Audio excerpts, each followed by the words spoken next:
미국에는 이 메이저리그 베이스볼, 이 메이저리그 그 야구 경기, 포스트 시즌, 우리로 말하면 이제 가을 야구라고 해서 이제 아주 성적이 좋은 팀들이 이제 챔피언이 되기 위해서 그 시리즈를 하고 있어요.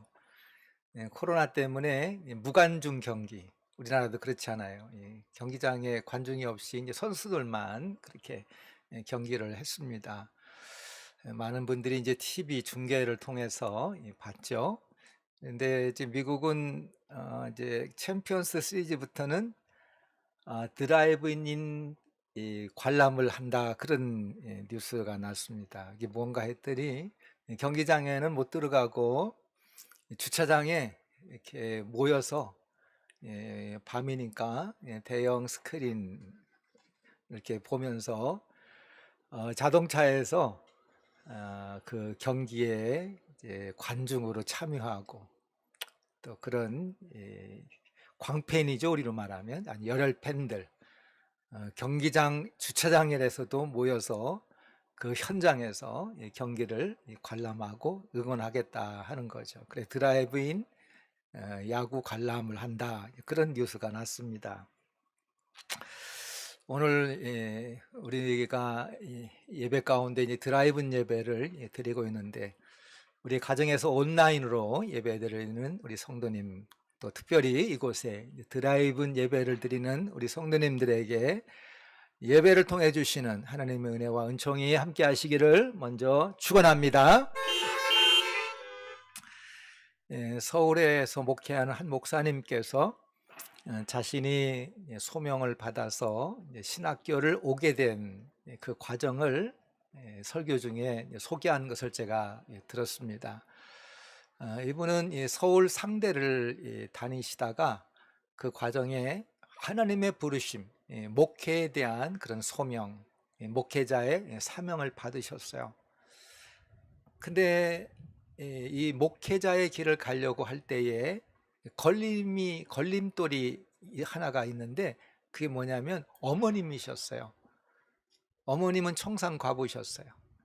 홀로 남편 여이고 혼자 돼서 어렵게 살면서 아들 하나를 낳아서 키웠는데, 이 아들이 잘 자라서 공부도 잘하고 또 이 좋은 대학에 이렇게 입학을 하는 것이 이 어머님의 그런 위안이고 자랑이었습니다. 어머니는 이 신실한 그런 권사님이셨어요. 그럼에도 이 아들은 아는 거예요. 어머니에게 내가 목회자의 길을 가겠다, 부르심의 소명을 받아서 내가 사명의 길을 가겠다고 할 때 어머니의 반응이 어떨 것인가 짐작을 했습니다. 이 어머니는 아주 신실한 권사님이셨어요. 평생 기도로 사시는 분이시죠. 그럼에도 불구하고 아들이 이제 대학을 졸업하면 신학대학원에 가서 목회자가 되겠다 할 때에 어머니는 극구 반대하십니다. 그때 이 아들이 하는 말이 있어요. 그게 바로 뭐냐면, 어머니, 그러면 한번 같이 하나님 앞에 기도해 보십시다. 기도해 보십시다. 근데 어머니는 이런 지혜에 뭐라고 하시느냐? 싫다. 나 기도 안 한다. 기도 못 한다. 어머님의 신앙심은 아주 독실했습니다. 얼마나 그 청산 과부가 돼서 살기가 어려웠겠어요. 그래도 그 어려움들을 이겨나갈 수 있었던 것은 기도의 힘이에요. 하나님 앞에 나가서 엎드려 기도함으로 그 외롭고 힘든 시간을 다 이기는 기도의 사람임에도 불구하고, 자식이 기도하자고 할 때 나 기도 못한다. 평생 기도하는 어머니인데도 나 기도 안 할 거다. 어머니는 아셨죠? 기도하면 뻔하다고 하는 거예요. 기도하면 하나님께서 주시는 마음, 기도하면 하나님 주시는 응답, 뻔한 거예요. 나중에 어머니가 이 아들 그 사명의 길 막지 않고 길을 열어주시죠. 근데 막 우시면서 그러더라는 게, 하나님, 제가 젊어서 혼자 돼서 아들 하나 이렇게 낳았는데 이 아들이 목회자가 되려고 합니다. 어머니보다는 교회를 사랑하고 교회를 섬기고 성도들을 돌봐야 되는데, 하나님, 이 아들 하나 정도는 내 옆에 두고 있는 것이 그 욕심인가요? 하나님. 그러면서 어머님이 막 우시더라고 하는 거예요. 아들의 사명을 위해서 기도하려고 하지 않았던 이 어머니, 싫다, 기도 못한다. 기도하면 하나님께서 어떤 응답, 어떤 마음, 어떤 음성 주실지 누구보다도 잘 알기 때문에 나 기도 못한다는 거예요.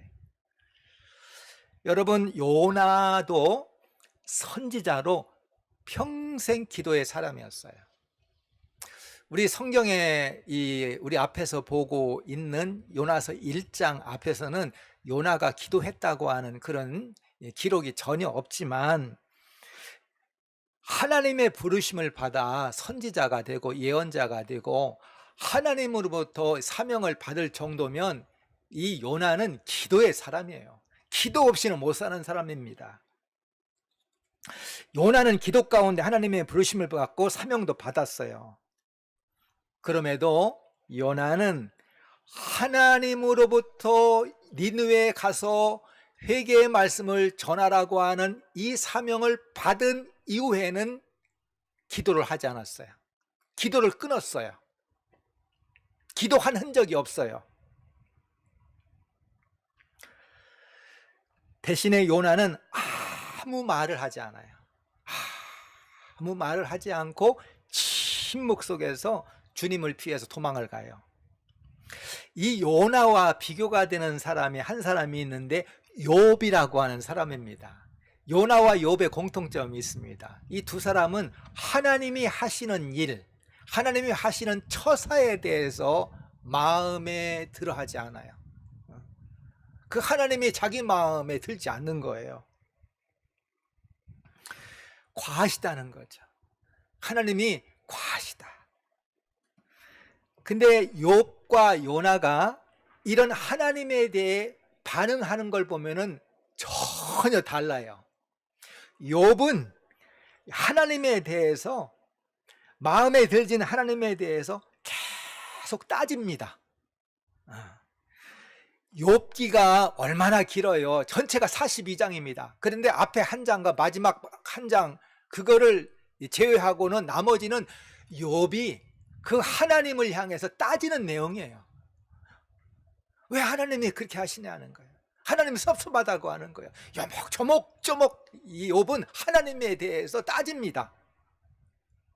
나중에는 안 되니까 하나님 직접 배웠고 내가 직접 하나님에게 말씀을 좀 드려야 되겠다 하면서 하나님을 호출, 국감장에 증인 호출하고 재판 받을 때 그 증인을 호출하듯이 하나님을 호출하죠. 하나님 호출. 하나님이 오셔서 직접 이거에 대해서는 설명을 들을 필요가 있다. 근데 요나는 욥과 다르게 1절 말을 하지 않아요. 침묵합니다. 대신에 하나님 보기 싫다고 멀리 도망을 쳐요. 요나가 하나님의 낯을 피했다, 하나님에게 등을 돌렸다, 여러 가지 의미가 있을 겁니다. 하나님을 바라보지 않았다, 하나님 앞에 예배하지 않았다, 그런 뜻도 있지만 하나님 앞에 기도하지 않았다고 하는 그런 의미가 있습니다. 요나는 아는 거죠. 기도하면 어떻게 될 것인지를 잘 알기 때문에 기도를 끄는 거예요. 기도의 결론은 분명하잖아요. 내 뜻대로 마옵시고 주님 뜻대로 하옵소서. 이게 이제 기도의 끝입니다. 그 과정이야 여러 가지 과정이 있겠지. 근데 기도의 끝은 내 뜻대로 마옵시고 아버지 뜻대로 하옵소서. 내 뜻을 내려놓고 하나님의 뜻을 받아들이고 순종하는 것이 기도입니다. 겟세마네 동산에서 예수님이 십자가를 앞에 놓고 기도하실 때 할 수만 있으면 이 잔이 내게서 지나가게 하옵소서. 그러나 내 뜻대로 마옵시고 아버지 뜻대로 하옵소서. 아버지 뜻대로 되기를 원합나이다. 예수님도 십자가의 사명을 앞에 놓고 그거를 감당하기보다는 그냥 지나갔으면 갈등하시는 거죠. 예수님도 갈등이 있어요.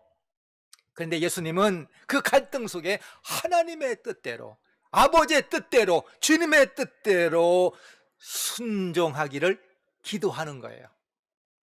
기계적이지 않았어요, 예수님. 요나도 사명을 받았을 때 감당할 마음이 없죠. 요나는 갈등 자체를 하지 않은 것 같아. 그래, 요나와 예수님의 차이는, 예수님은 그 갈등 속에서 기도를 하셔요.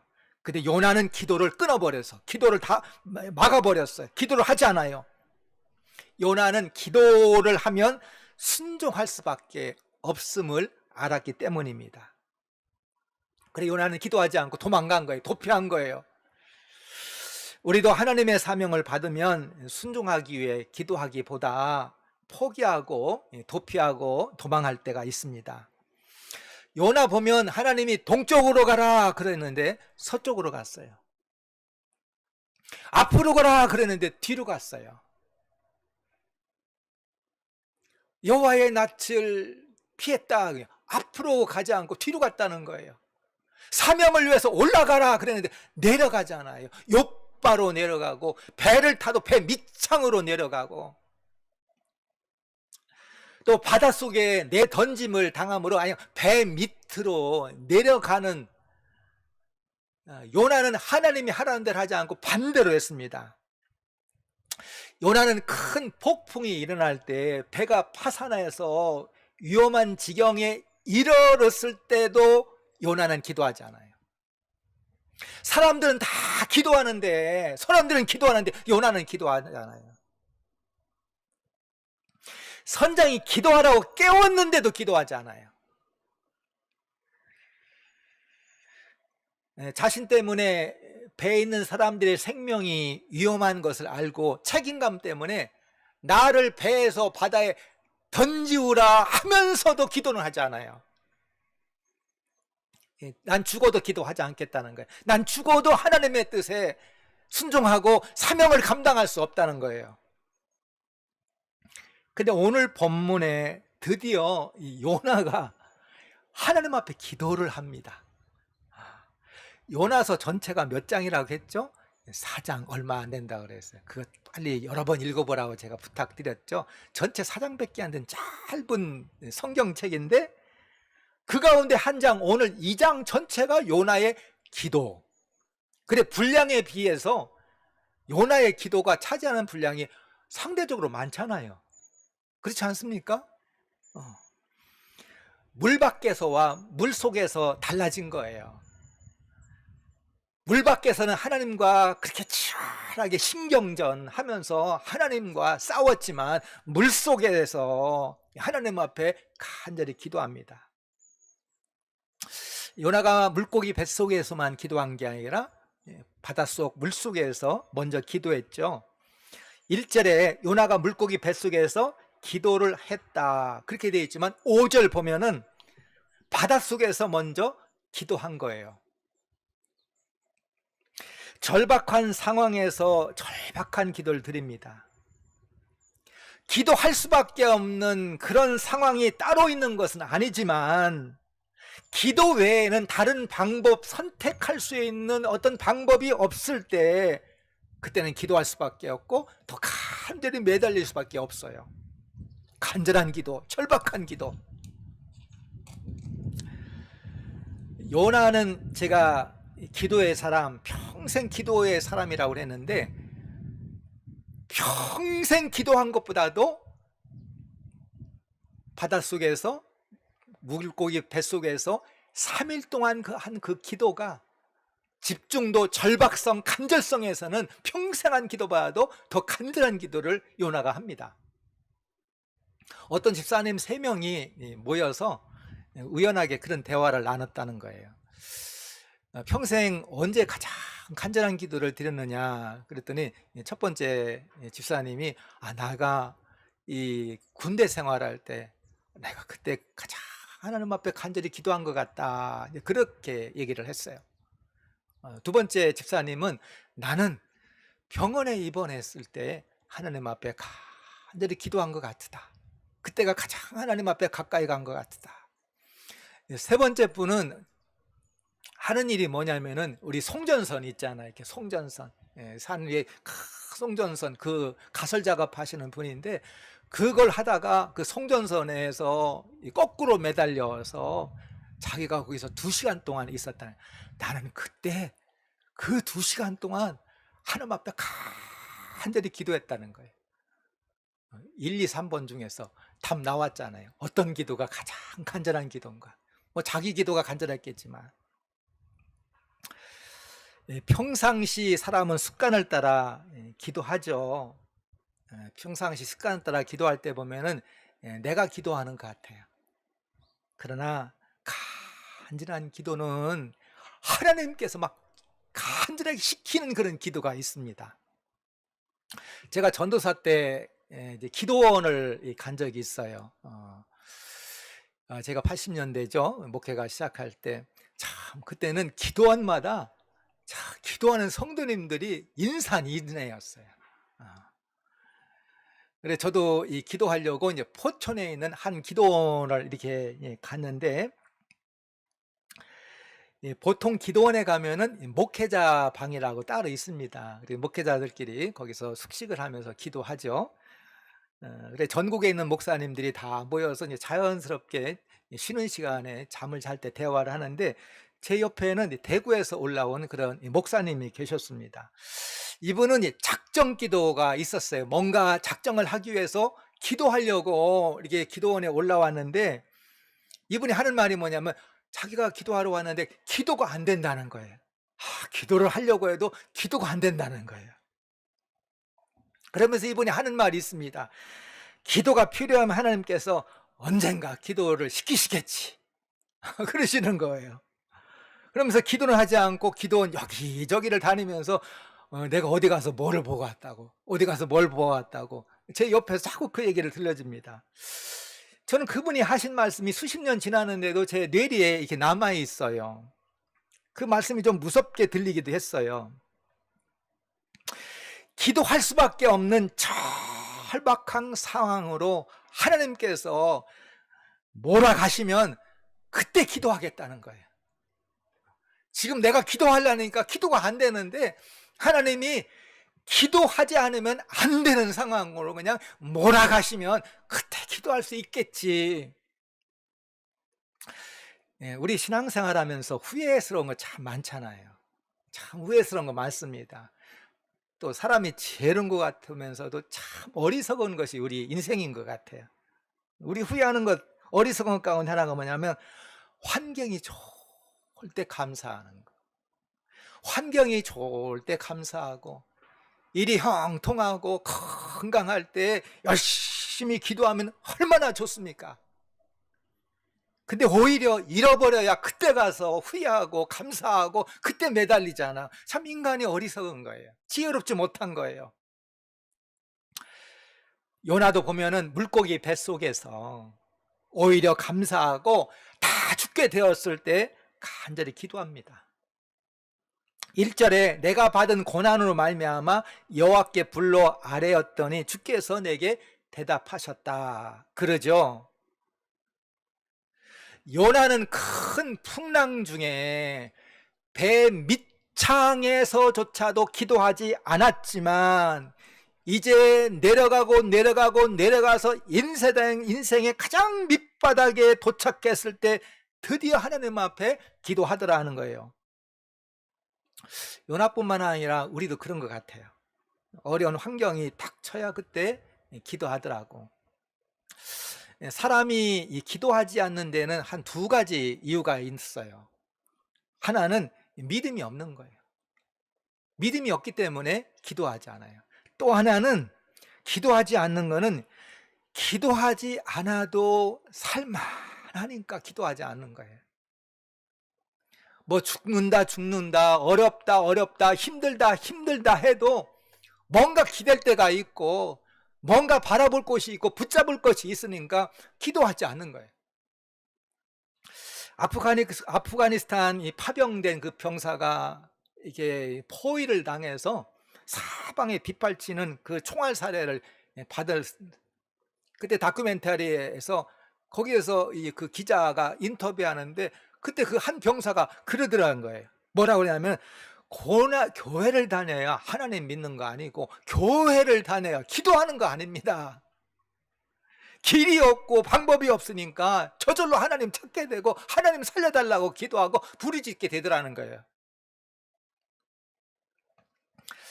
요나도 자신의 힘으로 할만할 때, 뭐 도망갈 수 있을 때, 자기 의사가 있을 때, 자기가 뭔가를 결정할 수 있을 때, 그때는 기도하지 않았어요.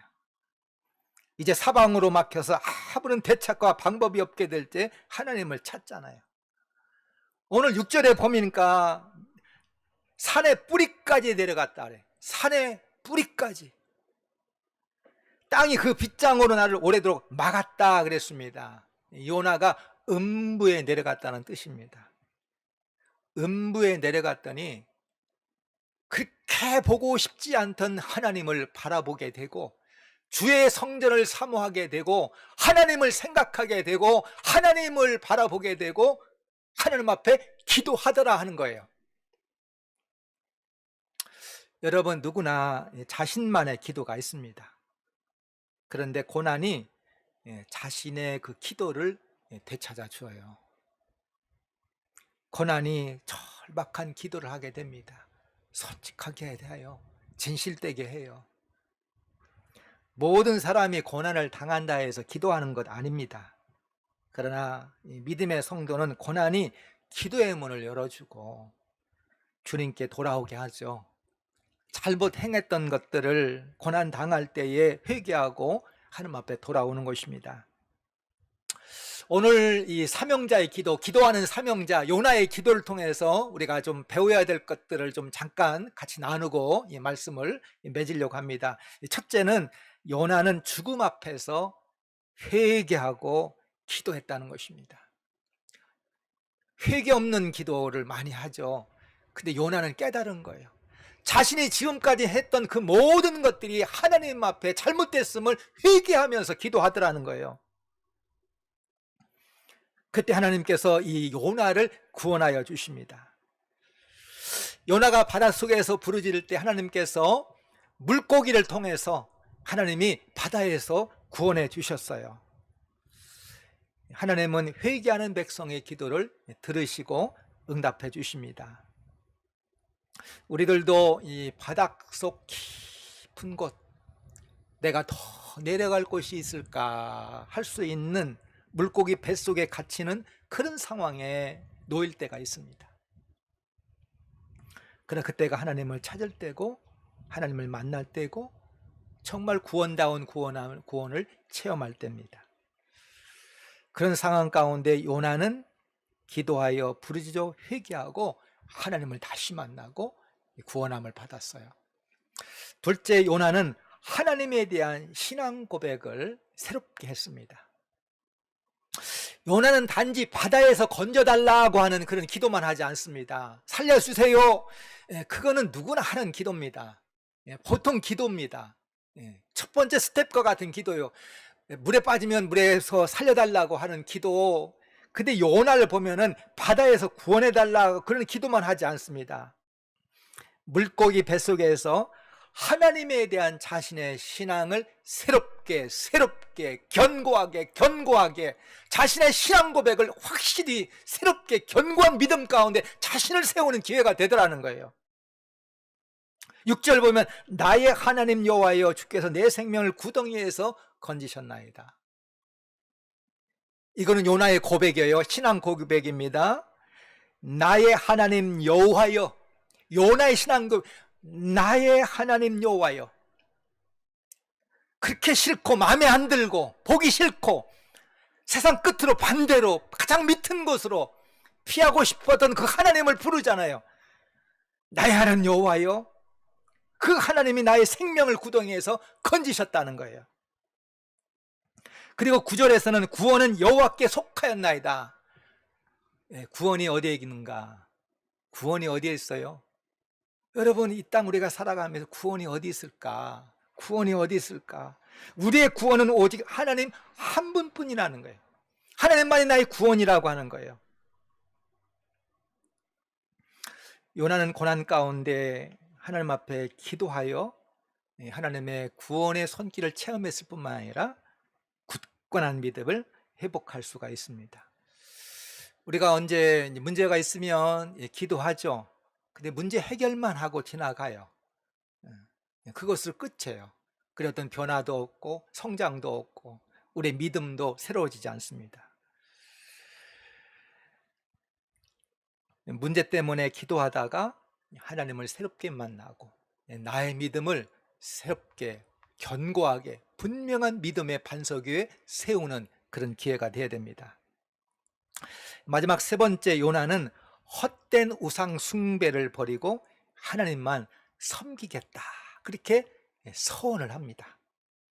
우상 숭배라고 하는 것은 하나님을 대신해서 의지하고 바라보는 거, 소망하는 거, 이런 것들이 우상입니다. 그걸 숭배하잖아요. 재물도 지식이나 지위나 기술과 같은 거, 그거 우리의 구원될 수 없는 거죠. 도움은 될 수 있지만 우리의 구원이 될 수가 없는 거예요. 요나는 물고기 뱃속에서 깨닫게 된 거죠. 내가 지금까지 헛된 것들을 생각하고 헛된 것들을 의지했구나. 그 모든 것들이 우상이구나. 이제는 그것들을 의지하지 아니하고 헛된 것임을 깨닫는다. 우리 한번 이 2장 8절 9절 우리 성경 찾아서 같이 한번 읽어보겠습니다. 8절 9절 같이 보겠습니다. 거짓되고 헛된 것을 숭상하는 모든 자는 자기에게 베푸신 은혜를 버렸사오나 나는 감사하는 목소리로 주께 제사를 드리며 나의 서원을 주께 갚겠나이다. 거짓되고 헛된 것들을 숭배하는 우상 숭배자들은 하나님의 베푸신 은혜를 다 저버린다는 거예요. 요나가 그랬어요. 근데 이제는 자신은 이제 하나님만 섬기겠노라, 그렇게 서원하죠. 오늘 말씀은 인생의 밑바닥으로 자꾸 내려가는 자에게 경고의 메시지고, 인생의 맨 밑바닥에 있는 자에게 주는 소망과 위로의 메시지를 같이 갖고 있어요. 요나는 하나님을 피해서 밑으로 멀리 갔지만 그 끝은 음부, 종착지는 산의 뿌리, 땅이 그 빗장을 막고 있는 음부가 요나의 종착지였어요. 하나님을 피하여 갈 수 있는 것은 바로 그곳이에요. 우리에게 경고의 메시지입니다. 요나를 보라는 거예요. 근데 이런 요나에게 상황의 반전이 있죠. 삶의 밑바닥에서 하나님을 바라보고 기도할 때 하나님이 그 요나를 구원해 주시고 그 요나에게 새로운 삶의 기회를 줍니다. 우리들도 삶의 밑바닥을 향해서 자꾸 달려가는 인생도 있고, 어떤 때는 삶의 밑바닥에 완전히 빠져있는 우리 인생도 있습니다. 사랑하는 사람을 잃기도 하고 직장을 잃기도 하고 가정이 다 흔들려 파탄나기도 하고, 요나를 보면 요나가 자초한 면도 많이 있습니다. 그럼에도 하나님은 그 요나를 포기하지 아니하고 하나님이 그 요나를 안으시고 하나님의 섭리 가운데 요나를 인도하시고 요나에게 새로운 삶, 사명의 길로 나가도록 인도하시는 하나님의 위로하심, 하나님의 함께하심, 하나님의 주도하심, 하나님께서 인도하시는 손길들을 우리가 볼 수 있어야 됩니다. 이제 깨닫고 이제는 헛된 것, 잘못된 것 숭배하지 않고 하나님만 섬기겠노라. 유명한 예화지만 오늘 필요하기 때문에 말씀을 드리려고 합니다. 어떤 성도가 꿈을 꿨습니다. 바다 모래밭을 걷는데 주님과 함께 걷고 있어요. 너무 황홀했습니다. 근데 이 뒤를 바라보니까 그동안 주님과 걸어왔던 그 발자국이 쭉 있는데, 자기가 인생에 가장 괴롭고 어려웠을 때 발자국이 하나만 있는 거예요. 그때 물어봤습니다. 주님, 저 때 내가 제일 어려운 때인데 발자국이 하나밖에 없는데 그때 주님은 어디 계셨나요? 그랬더니 주님이 말씀하시기를 저 발자국은 내 발자국이 아니라 내 발자국이다. 내가 너를 업고 내가 그때 길을 걸었노라. 요나는 하나님과 싸운 사람이에요. 자신의 생각으로 하나님과 싸웠습니다. 그럼에도 하나님은 그런 요나를 홀로 두시지 않죠. 요나는 고난 가운데 기도를 통해서 믿음이 회복하고 사명을 회복했습니다. 어떤 상황 가운데 있을지라도 각자의 우리 상황이 달라도 하나님에 대한 믿음과 감사를 잊지 말아야 됩니다. 인생의 순경이나 인생의 역경에도 변함없이 하나님 앞에 충성하고 남은 사명을 감당하는 우리 모두가 될 수 있기를 소망하고 축원합니다.